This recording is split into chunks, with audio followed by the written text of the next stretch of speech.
In 1800, Birmingham is a city on fire. Not literally, though the furnaces burning day and night make it feel that way.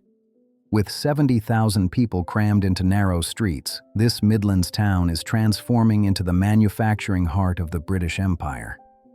They call it the workshop of the world, and that's no exaggeration. From guns to jewelry, from steam engines to brass buttons, if it's made of metal, it's probably made here. The smoke from thousands of workshops blackens the sky. The hammering from metalworks never stops, creating a constant industrial symphony that echoes through the streets. This isn't the pastoral England of rural villages. This is the future being forged in iron and coal. Today, advanced AI technology allows us to transform historical records, factory specifications, and surviving photographs into photorealistic recreations, bringing this lost industrial world back to life. Join me as we walk through Birmingham in the 1800s, exploring the workshops where Britain's Industrial Revolution was won, discovering why this city became legendary, and experiencing both the innovation and the brutal reality of life in the world's first industrial city. The City of 1,000 Trades. Stand on the hill overlooking Birmingham in 1850 and witness an extraordinary sight. The entire city is shrouded in a thick haze of coal smoke, punctuated by hundreds of chimneys belching darker clouds into the already gray sky. The air tastes of metal and sulfur. Even from here you can hear it, the constant hammering, the hiss of steam, the rumble of machinery creating a noise that never stops, not even on Sundays. Birmingham has earned its nickname, the City of 1,000 Trades. Walk through any district and you'll find workshops producing an astonishing variety of goods. Unlike Manchester with its massive cotton mills or Sheffield concentrating on steel, Birmingham specializes in skilled metalwork and precision manufacturing. Small workshops employ 5 to 20 workers, each specializing in specific components or products. The gun quarter dominates the northern district. Here, dozens of workshops produce the British Army's firearms, breaking the manufacturing process into specialized steps. One workshop makes barrels, another produces locks, a third creates stocks. The components flow between workshops, assembled into finished weapons in proof houses where each gun is tested by firing. The noise is deafening. Hammer strikes on anvils, grinding wheels, proof shots echoing through narrow streets. Birmingham's gunmakers supply the Empire's armies, producing thousands of weapons monthly. The jewelry quarter sparkles in contrast. Here, craftsmen work with gold and silver, creating everything from fine jewelry for aristocrats to cheap gilt buttons for common soldiers. The workshops are smaller, quieter, requiring precision rather than brute force. Young apprentices learn to work precious metals, their fingers developing the delicate touch needed for fine work.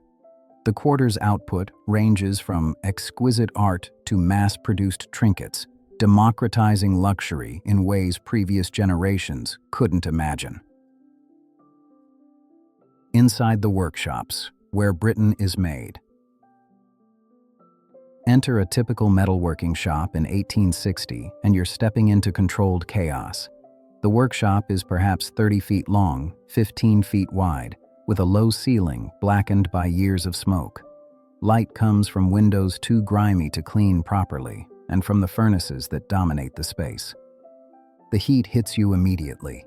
Multiple forges burn constantly, worked by apprentices using bellows to drive temperatures high enough to make iron workable. Skilled workers stand at anvils, hammering red-hot metal into shape with practiced strokes.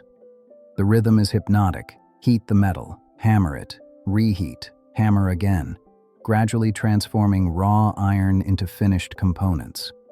The noise is overwhelming. Dozens of hammers striking anvils create a metallic cacophony. Grinding wheels screech as workers sharpen tools or smooth edges. Steam-powered machinery, increasingly common by mid-century, adds mechanical clanking to the organic sounds of hand labor. Workers shout to be heard, developing a vocabulary of gestures to communicate over the din. The air is thick with smoke, metal dust, and coal fumes. Workers develop chronic coughs, their lungs blackened by breathing this constantly. Accidents are common: burns from hot metal, crushed fingers from hammers, injuries from machinery lacking any safety guards. There's no workers' compensation, no safety regulations. If you're injured badly enough that you can't work, you're finished. Yet there's pride here too. Birmingham's metalworkers are skilled craftsmen, learning trades that take years to master. They're not factory drones repeating single motions. They're artisans creating finished products, seeing their work go from raw material to completed goods. The best earn respectable wages, enough to rent decent housing and support families. They form a skilled working class distinct from both factory laborers and traditional artisans. The innovators: Bolton, Watt, and the Steam Age. Birmingham's greatest contribution to the Industrial Revolution isn't any single product. It's the steam engine that powers everything else. Matthew Bolton and James Watt's Soho manufactory, established in 1775, perfects the steam engine and transforms it from experimental curiosity into practical power source. Visit the Soho Works in 1800 and you're seeing industrial manufacturing's future. The facility employs over 1,000 workers, producing steam engines for mines, factories, and mills across Britain and beyond. Watt's separate condenser design dramatically improves efficiency, making steam power economically viable. Combined with Bolton's manufacturing expertise and business acumen, they create an industrial empire. The partnership represents Birmingham's unique culture, combining scientific innovation with practical manufacturing skill and entrepreneurial vision. Watt provides the engineering genius, Bolton the business sense and manufacturing capability. Their engines power the Industrial Revolution, literally, pumping water from mines, driving factory machinery, eventually powering locomotives and ships. But Birmingham produces more than steam engines. Joseph Gillott perfects the steel pen nib in the 1820s, transforming writing from expensive to cheap and democratizing literacy. John Cadbury establishes his chocolate factory in 1831, beginning a business empire. George and Richard Cadbury will later create Bourneville, a model village proving that industrialists can provide decent housing and working conditions while remaining profitable. Innovation flows from Birmingham's metalworking culture. Workers skilled in precision manufacturing can turn scientific ideas into practical products. The city becomes a magnet for inventors, engineers, and entrepreneurs, all finding the skilled labor and manufacturing infrastructure needed to realize their visions. Life in the industrial city, the worker's world. You're a metalworker in 1870, living in a back-to-back terrace in the industrial district. Your house shares walls with neighbors on 3 sides, opening only onto the street. It's 2 rooms, 1 up, 1 down, housing yourself, your wife, and 4 children. There's no running water. You fetch it from a standpipe serving the entire street. The privy is shared with 20 other families, emptied weekly by night soil men. Your day begins at 5:30 a.m. You eat bread and tea, there's no time for more, then walk to the workshop by 6. You work until 6 p.m. with a brief break for dinner. Bread, cheese, perhaps some bacon if money's good. Saturday, you work until 2 p.m. Sunday is your only full day off, though you're too exhausted to do much besides sleep and drink. The work is hard, but you're skilled, earning perhaps 25 shillings weekly when times are good. That's enough to keep your family fed and housed, though there's little left over. Your wife takes in washing to supplement income. Your eldest children, aged 10 and 12, already work in smaller workshops, their wages essential to family survival. Horse manure, industrial waste, and household rubbish accumulate in alleys. Disease is common: cholera, typhoid, tuberculosis. Your first 3 children died before age 5 from fevers and infections. It's normal. Most families lose children. Yet, there's community. Your street is full of metalworkers and their families, sharing similar struggles. There are pubs where workers gather, friendly societies providing basic insurance against illness or death, churches offering moral guidance and occasional charity. Life is hard, but it's structured and comprehensible. You work, you earn, you survive. And unlike agricultural laborers in rural villages, you have options. If one workshop closes, another might hire you. The city, despite its horrors, offers opportunities impossible in the countryside. The price of progress, pollution, and poverty. Birmingham's success comes at terrible cost. The city is one of the most polluted places on Earth. Thousands of coal-burning furnaces pump smoke into the atmosphere continuously.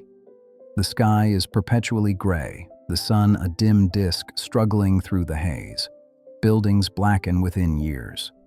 Respiratory diseases are epidemic. Bronchitis, emphysema, tuberculosis ravage the population. The water is contaminated. Industrial waste pours into the same rivers providing drinking water. Until the 1870s, when proper sewage systems are finally built, human waste mixes with industrial effluent, creating toxic soup that poisons wells and spreads disease. Life expectancy in working-class districts is perhaps 35 years, far below rural areas. Child labor is standard. Children as young as 6 work in workshops, their small hands useful for delicate tasks, their wages essential to family survival. Education is limited and irregular.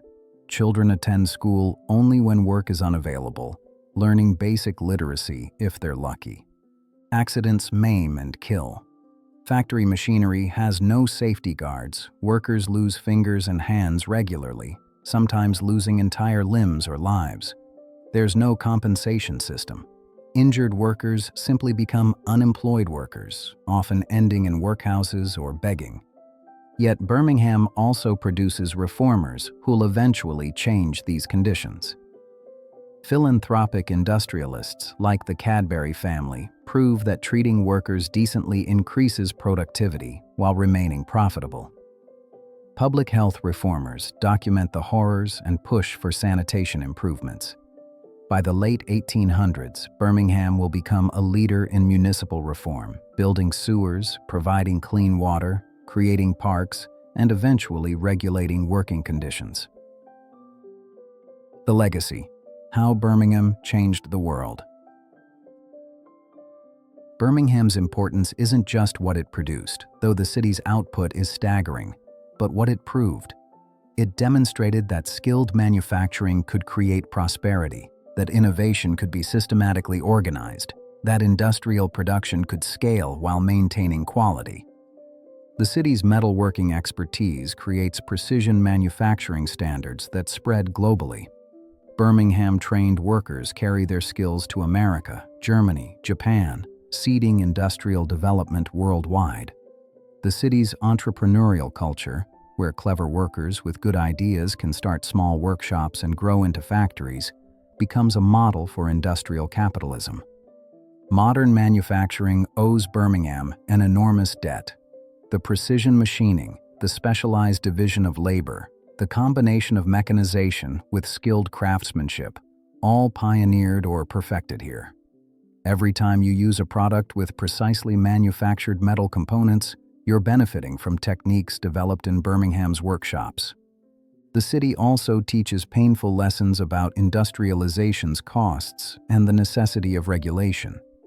Birmingham's pollution and worker exploitation show what happens when industrial development proceeds without controls.